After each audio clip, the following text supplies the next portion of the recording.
So I've given you an orientation to sociology. I've told you about the three different theoretical paradigms, and we've discussed structural functionalism. Now we're going to talk about the conflict paradigm and also symbolic interaction or social construction. So the next paradigm that we're going to look at is social conflict paradigm.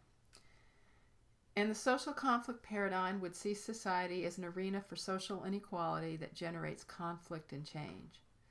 So what's different from structural functionalism is that social conflict does not emphasize solidarity. Structural functionalism emphasizes solidarity and stability. Social conflict, rather, looks at divisions in society and what divisions are built on inequality.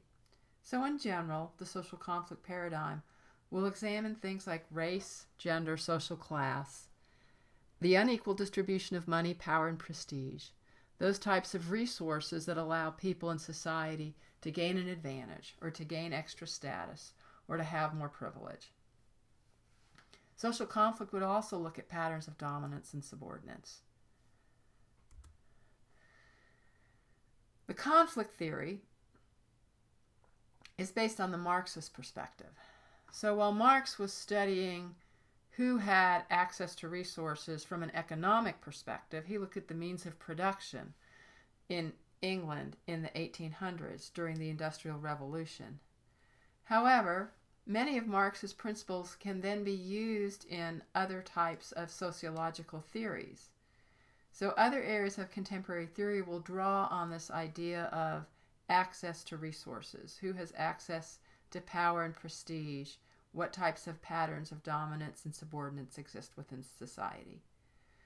So oftentimes feminism will draw from Marxist principles because it's looking at patterns of dominance and subordinates. So a type of social phenomenon that feminism might look at is something like rape. They would see rape as a crime of power that's manifested through anger and sexual violence. They wouldn't just look at it as a type of sexual behavior, but actually look at the patterns of dominance and subordinates in society and how this act of sexual aggression manifests itself through this type of pattern of dominance and subordinates. So conflict and power might look at why AIDS was not investigated and when no money was put into understanding it as a disease, when it was just considered an issue that impacted the gay community. Only after children and heterosexuals were found to be infected with the disease was research funding created, and did the medical community put a great amount of resources into investigating and understanding the disease and finding drugs and medical interventions that would improve outcomes. Conflict and power might also look at homemaking and why it's devalued, and whether it's devalued specifically because it's associated with women's work versus something that men do routinely.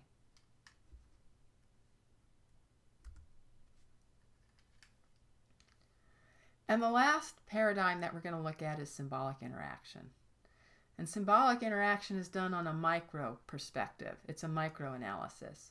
Whereas conflict and power and structural functionalism were macro-analysis. Structural functionalism and conflict would look at the general patterns within society.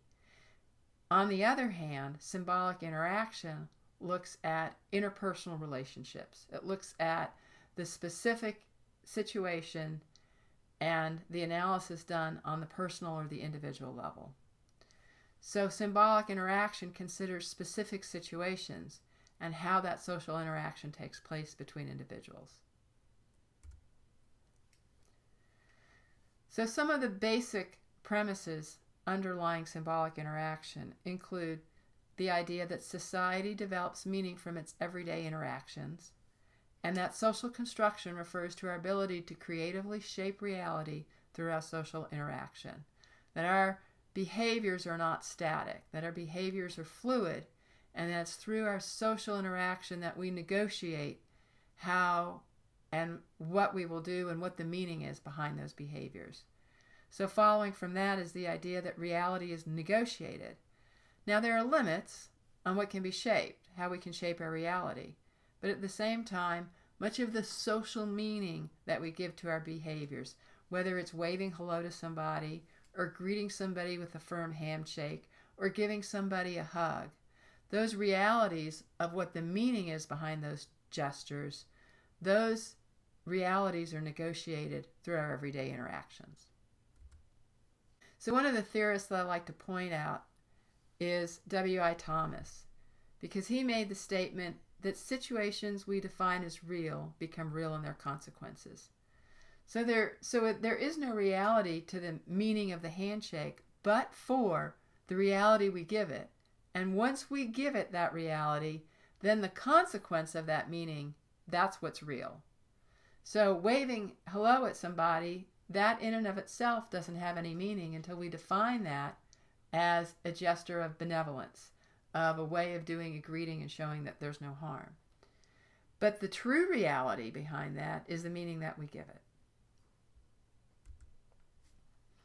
So the types of things that social construction might look at, the questions it might ask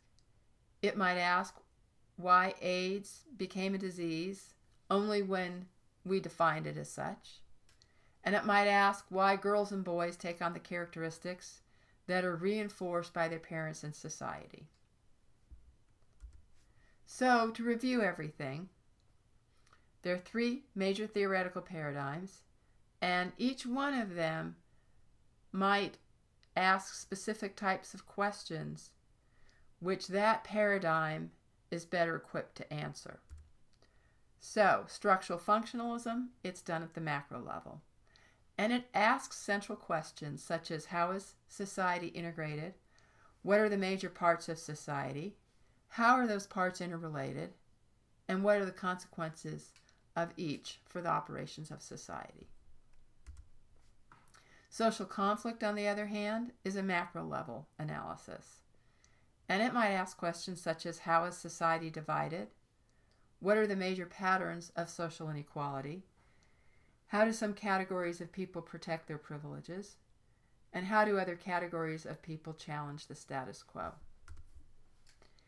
And the symbolic interaction and social construction paradigms, those are done at the micro level. And those might ask questions such as, how is society experienced? How do human beings create, sustain, and change social patterns? How do individuals attempt to shape reality perceived by others? And how does individual behavior change from one situation to another?